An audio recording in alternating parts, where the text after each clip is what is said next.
Today we take up the second part of the literary devices, and we start with hamartia. Hamartia is a literary term that refers to a tragic flaw or error that leads to a character's downfall. Hamartia derives from the Greek word meaning to miss the mark or to err. So if we look at Shakespeare's play, the tragic flaw of Othello is credulity, of Macbeth is ambition, of Hamlet is indecision. He says to be or not to be. King Lear's is flattery. That love for flattery he had leads to his downfall. In the novel Frankenstein, Victor Frankenstein's arrogant conviction that he can usurp the roles of God and nature in creating life directly leads to ruinous consequences for him, making it a wonderful example of hamartia. Now the next one we take up is hyperbole. Hyperbole is a figure of speech in which a writer or speaker exaggerates for the sake of emphasis.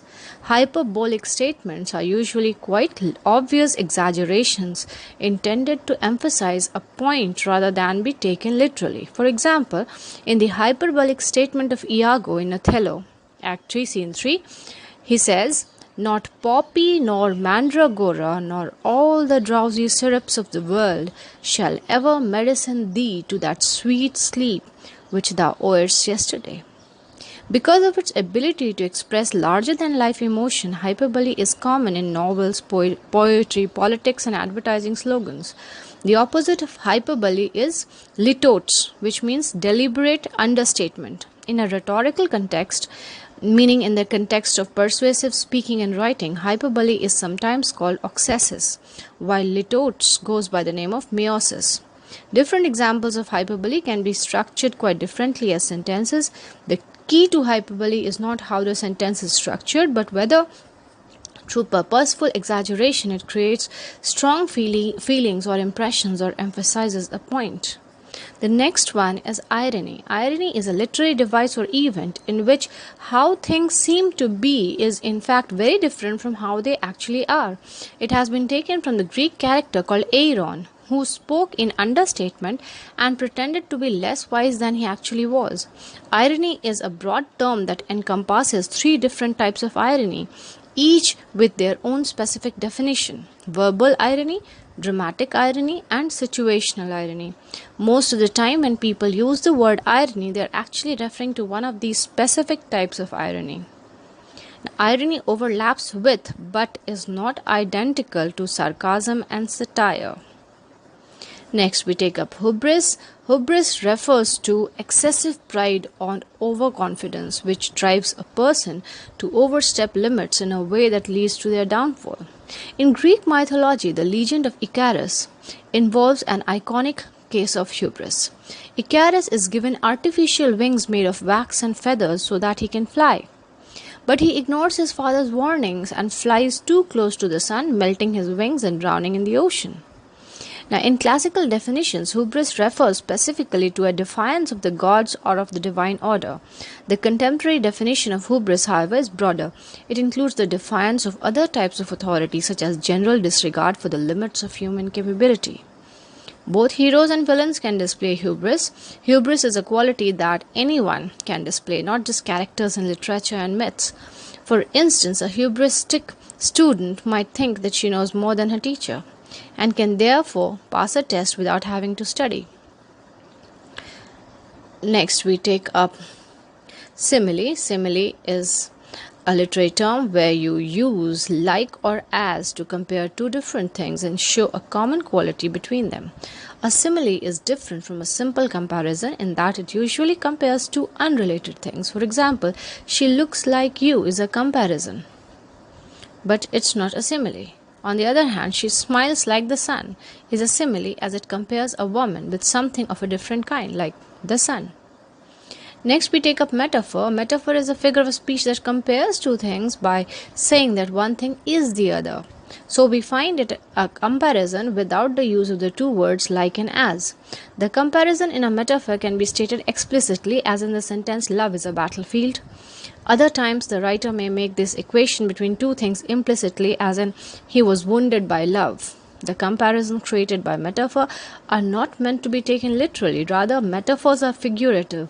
They create meaning beyond the literal meanings of their words. Metaphor is a type of analogy, a comparison between two things or ideas. Next, we take up meter. Meter is a regular pattern of stressed and unstressed syllables that defines the rhythm of some poetry. These stress patterns are defined in groupings called feet of 2 or 3 syllables. A pattern of unstressed stressed, for instance, is a foot called an iamb. The type and number of repeating feet in each line of poetry defines that line's meter. For example, iambic pentameter is a type of meter that contains 5 iambs per line, thus the prefix penta, which means 5. The study and use of meter in poetry is known as prosody. A poem can use a single meter throughout, or it can have different meters in different places. Meter can be analyzed on the level of a whole poem, a stanza, a line, or even a single foot.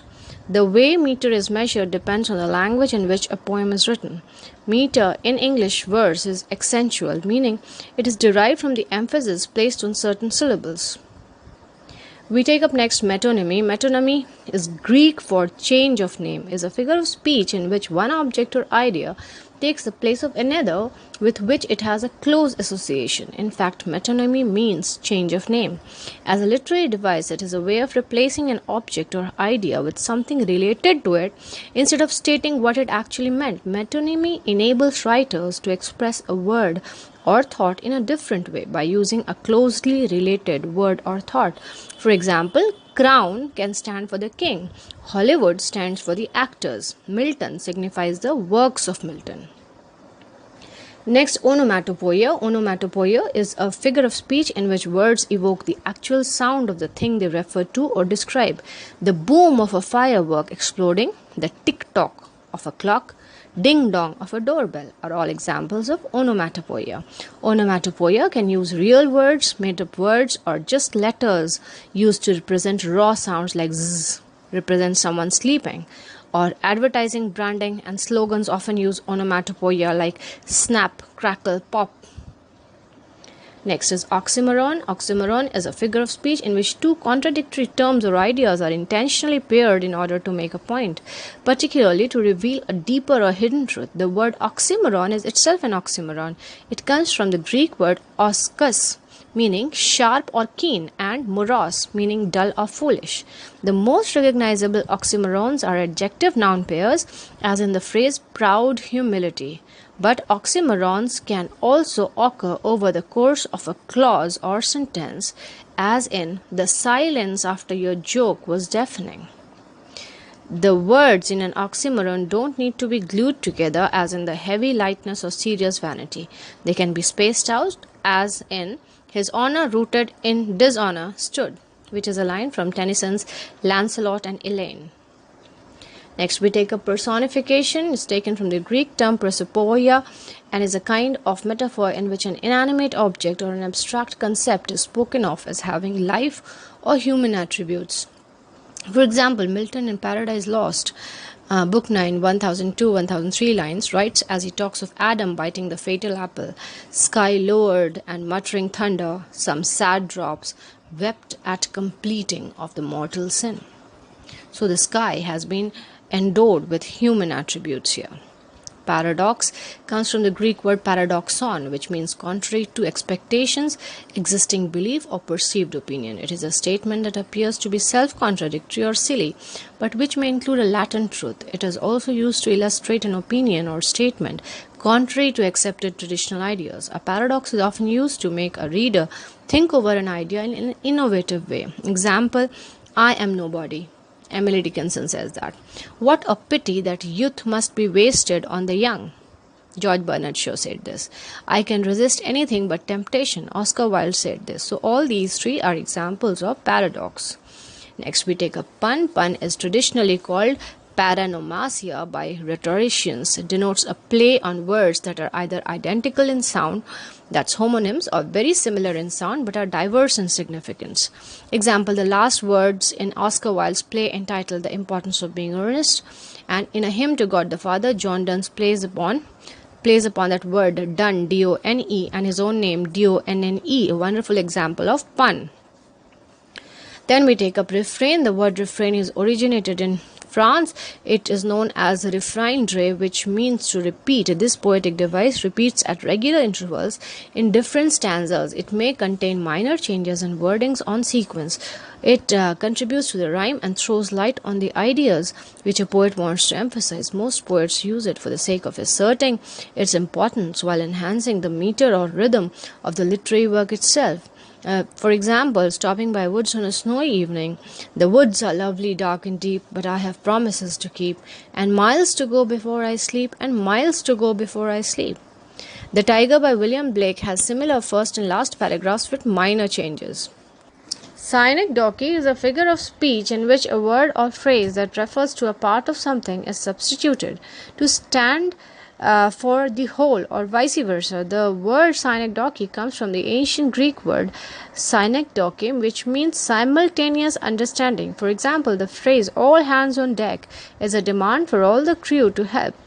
Yet the word "hands" is just a part of the crew, stands for the whole of the crew. Other examples are "new wheels" refers to a new car. "Ask for her hand" means asking a woman to marry. Synecdoche is a subset of metonymy. Synecdoche and metonymy are also considered forms of metaphor in that all three literary devices involve a substitution of one term for another that requires a conceptual link. Next is ballad stanza. It's a 4-line stanza consisting of unrhymed first and third lines in iambic tetrameter, that is 4 stressed each, and rhymed second and fourth lines in iambic trimeter, which means 3 stresses each, often used in ballads.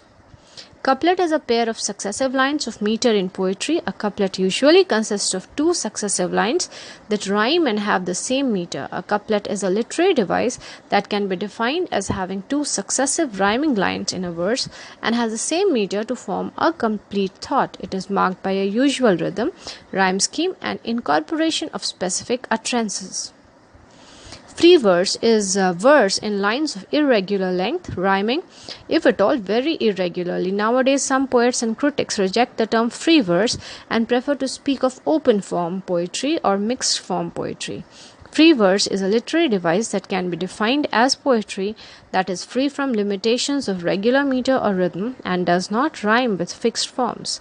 Such poems are without rhythm and rhyme schemes, do not follow regular rules, yet still provide the artistic expression. In this way, the poet can give his own shape to a poem however he or she desires.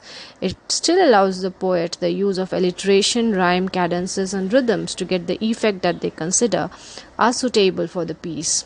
Heroic couplet is a couplet of rhyming iambic pentameters, often forming a distinct rhetorical as well as metrical unit. They rhyme as A, B, B, C, C, and so on. The origin of the form in English poetry is unknown, but Chaucer in the 14th century in The Legend of Good Women was the first to make extensive use of it. Octave is a verse form consisting of 8 lines of iambic pentameter. The most common rhyme scheme for an octave is A, B, B, A, A, B, B, A. An octave is the first part of a Petrarchan sonnet, which ends with a contrasting sestate. The word octave comes from the Latin word meaning eighth part. It is an 8-line stanza or poem. Octaves are often associated with iambic pentameter. Ottava rima is a rhyming stanza form of Italian origin, originally used for long poems on heroic themes. It later came to be popular in the writing of mock heroic works. Each stanza consists of 3 alternate rhymes and 1 double rhyme, following the AB, AB, AB, CC rhyme scheme. Originally an Italian stanza of 8 11-syllable lines with a rhyme scheme of AB, AB, AB, CC. Sir Thomas Wyatt introduced the form in English, and Lord Byron adapted it to a 10-syllable line for his mock epic Don John. W.B. Yeats used it for Among School Children and Sailing to Byzantium. Quatrain, it's a type of stanza or a complete poem consisting of 4 lines. Sestate, it's a stanza or a poem of 6 lines, specifically the last 6 lines of an Italian sonnet. Tercet, a set or a group of 3 lines of words rhyming together or connected by rhyme with an adjacent triplet. It is composed of 3 lines of poetry forming a stanza or a complete poem. Terza rima, an arrangement of triplets, especially in iambic pentameter, that rhyme ABA, BCB, CDC, and so on. As in Dante's Divine Comedy, terza rima is a rhyming verse stanza form that consists of an interlocking 3-line rhyme scheme. It was first used by the Italian poet Dante Alighieri. Now, if you have any questions on short notes, you can, or these literary devices which have been explained, you may put it here in the segment below and I shall answer them. Thank you.